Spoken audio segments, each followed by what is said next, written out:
I'm sorry, yes, sir. Good morning, Mr. Hubbard. Good morning, Your Honor. How are you today? It's not your fault. For some reason, my volume must not be working. There it is. Your Honor, are you able to hear me? It looks like it. Can you hear me, Mr. Hubbard? Yes, I can.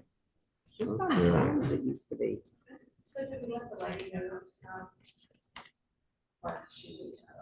Ms. Hodge, are you able to hear me? Yes, I can hear you. I'm having the same problem I had last week, and my speakers turned up 100%. I haven't had this problem with any other hearings on Zoom. Let, I'm trying to Your figure- Honor, let me do this. Let me go out and come right back in. I think. No, that I can understand you. You're just coming in very weak. And all right, so Ms. Hodge, you're muted. Can you? Okay, can you hear me, Ms. Hodge? I can. Good morning. Okay. Ms. Hodge, can I get you to raise your right hand, please? Do you solemnly swear or affirm the testimony you're about to give in this call should be the truth, so help you God? I affirm it. Okay, so normally when we're on Zoom hearings, I do some of the attorney's work. And I am going to hold up what purports to be the last will and testament of Blanche Haynes Williams. Do you recognize that as being her will? I do. And I'm going to go back to the signature page and ask you if you recognize that as being her signature on that document. Yes, that's it. She has beautiful handwriting. Okay, and after the date she made this will, which purports to have been on July 20th of 2006, did she ever change it or revoke it? Not to my knowledge. All right, go right ahead, Mr. Hubbard. Oh, thank you, Your Honor. And Ms. Hodge, your mom is Blanche Haynes Williams, correct? Correct. And she died on April the 7th, 2024. She did. And she died in Houston. She was at a facility in Houston, Harris County, Texas, when she died. Yes, at MD Anderson Hospital. But her residence was Jefferson County, Texas, correct? Yeah, we lived there for at least 6 decades. Okay. And there's a necessity for Ms. administration. Hodge, let me interrupt you. Do you know who Sylvia Williams is? Yes, that's my sister-in-law.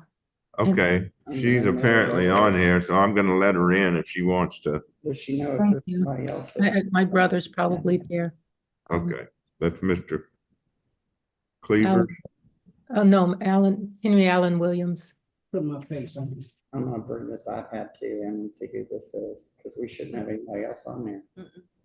And I invited my siblings, so the iPad is probably another sister. Okay, it says in the will that your mother had you and Noby Laverne Cleaver as children. Right, I have stepbrothers and sisters. Okay, gotcha. So.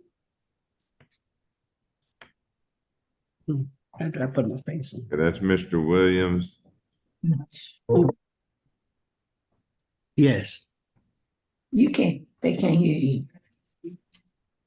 What's what a mute thing at right there? Yes, that's it.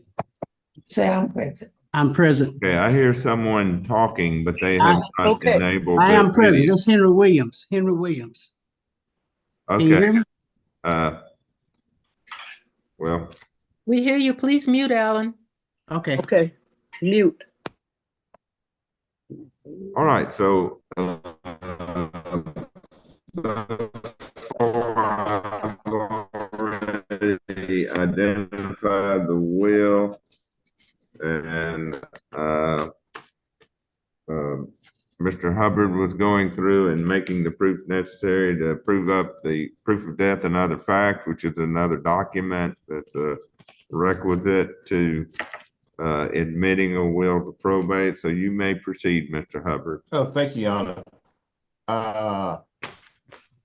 I think this is where I was, that there's a necessity in administration of the estate. And the will was the will self-proved, and with the witnesses of Franny Greer and Tracy Bouillon. Yes, And I think it was never revoked or any codicil made with that will, correct? to the best of my knowledge. And no state, governmental agency, or any charitable organization is not named in the will as a devotee or beneficiary. No, nobody, none of those. Okay. After the date of the will, did your mom have any other children born to her? No, she did not. After making the will, did she have any marriage dissolved? No, my dad passed a long time ago. Okay. And the will named you as independent executor without Correct. bond, correct? Okay. Now, I think we talked about this, but I'll make sure we go with the court. You have not been diagnosed as having dementia, have you? No, neither was my mom. No, we're only talking about you. Oh, You are not a resident of any mental institution currently, correct? correct. Praise. Okay. Computer. And you're telling the court that you're willing to abide by the rules that the court will place on you in being the executor of this estate. I will. Okay, nothing further, Your Honor. All right, so I think Mr. Hubbard sent you a document called a proof of death and other facts, as well as an oath of independent executor. And so you'll need to sign both of those documents just exactly as your name is typed on there, which is the way that it is listed in the will. And you'll sign those before a notary public and return those to Mr. Hubbard. Mr. Hubbard will e-file those with the county clerk's office. When he does that, I'll sign the order admitting your mother's will to probate and authorizing the county clerk to issue you letters testamentary. Those letters will give you authority to act on behalf of the estate, to marshal the assets of the estate, and to distribute them in accordance with the terms of the will. I'm going to authorize the clerk, as I said, to issue letters testamentary. The letters testamentary empower you to deal with financial institutions, real estate titles, insurance companies, whatever you need to deal with. Those letters are good for 90 days. If they go stale or expire, you can get more from the county clerk's office.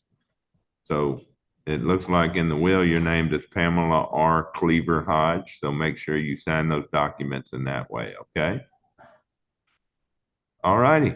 Well, I hope you all have a great week. And Mr. Hubbard, if you'll get those back to me, then we'll get the order signed and I'll authorize the issuance of those letters of testamentary.